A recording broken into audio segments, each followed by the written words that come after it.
Morning. এখন বাজে 12টা। এখন আমি জলখাবার নিয়ে বসেছি, দুটো মিষ্টি। এটা চিপে নিচ বলে যে ভেঙে গেছে, আর দুটো বেগুন ভাজা আর এই রুটিও ভাজা। এই রুটিটা রেখে দেবেন। এটা রাখ। তিনটে থেকে চলে আসছে দেখুন।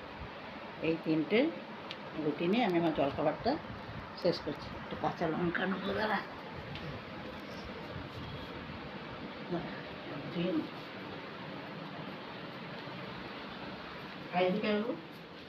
আর এখানে রয়েছে এই যে হোম ডেলিভারি একই ভাত ধোয়া হচ্ছে, এখন নাগালা। আর এখানে রয়েছে এই যে বেগুন ভাজা, এখানে আলু পটলের তরকারি, এই যে কাটা হয়ে গেছে পটল আলুর তরকারি। আর এখানে আছে ডাল, এই যে মিক্সের বৌমা ডাল করে। এখানে হয়েছে এই ডাল। এগুলো আজকে হোম ডেলিভারি, এটা অর্ডার ডাল আছে।